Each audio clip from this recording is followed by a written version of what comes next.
Queen to take emotional trip to Sandringham to be closer to Philip on her birthday. The Queen will travel to Sandringham on Wednesday ahead of her birthday on Thursday to be as close as possible to her late husband, the Duke of Edinburgh, as she turns 96 years old. Her Majesty's emotional return to Sandringham Estate in Norfolk, a trip dubbed a mini-break by royal sources, has been described as a positive step after what has been a worrying period in regards to the monarch's health. There, the Queen will stay at Wood Farm, the home where Prince Philip lived following his retirement in 2017, and welcome members of the royal family who will visit her to celebrate over the weekend. A royal source said, "The Queen decided very recently that on her birthday she wanted to be as close as possible to her late husband and in an environment that was very close to both of their hearts." Sandringham holds so many special memories for the Queen and Prince Philip as well as the rest of the royal family. It's certainly a positive step that Her Majesty is feeling well enough and rested to enjoy her upcoming mini-break, which she thoroughly deserves to celebrate her birthday. The monarch's health has been a cause of concern within the firm and for the British public since October last year, when she spent a night in hospital for preliminary medical checks a day after cancelling a visit to Northern Ireland. The scare followed a busy schedule of public engagements and led to doctors advising a few days of rest. Since then, the 95-year-old's absence at an increasing number of events at which she was hoped to be seen has been unmissable. The latest was Sunday's Easter service at St. George's Chapel on the grounds of Windsor Castle, shortly her birthday on April 21. She could not attend because of mobility problems and thus missed the fixture in the royals' calendars, which meant her grandchildren Prince William, Zara Tindall and Peter Phillips led the royal party. Days before, Prince Charles and the Duchess of Cornwall had to step in for her on Thursday's Maundy service, one she had not missed since 1970. The last occasion on which the Queen was seen in public was at last month's memorial service to celebrate the life of the Duke of Edinburgh, who died last year aged 99. The first major event attended by the monarch this year, she travelled by car from Windsor Castle with her son Prince Andrew, sparked a sigh of relief among royal watchers who looked forward to seeing her at the event after there had been no confirmation on whether or not she would make it. Special measures were put in place for Her Majesty's comfort, including keeping the length of the service to 45 minutes. The Queen was last seen at Sandringham as she hosted a reception with members of the local community in the house's ballroom on February 5, the eve of the start of the Platinum Jubilee celebrations, which will culminate in a 4-day UK bank holiday weekend from June 2 to 5. Several attendees described the monarch as being in sparkling form on the day. She had travelled to Sandringham at the end of January, a month after cancelling her traditional Christmas plans in Norfolk because of the spread of Omicron, marking the second year in a row the coronavirus pandemic had led to the cancellation of Her Majesty's traditional Christmas plans at Sandringham.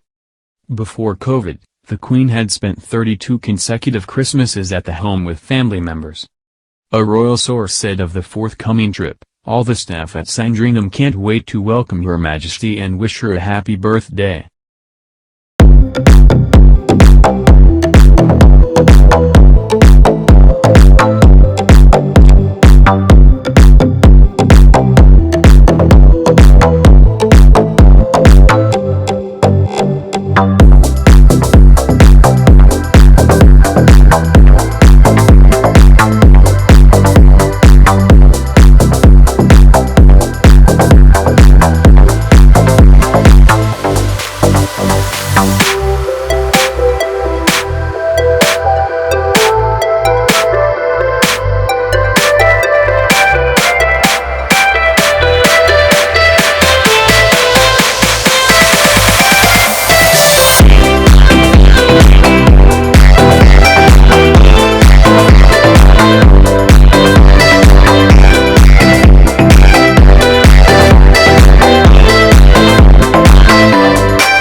Before COVID, the Queen had spent 32 consecutive Christmases at the home with family members. A royal source said of the forthcoming trip, "All the staff at Sandringham can't wait to welcome Your Majesty and wish her a happy birthday."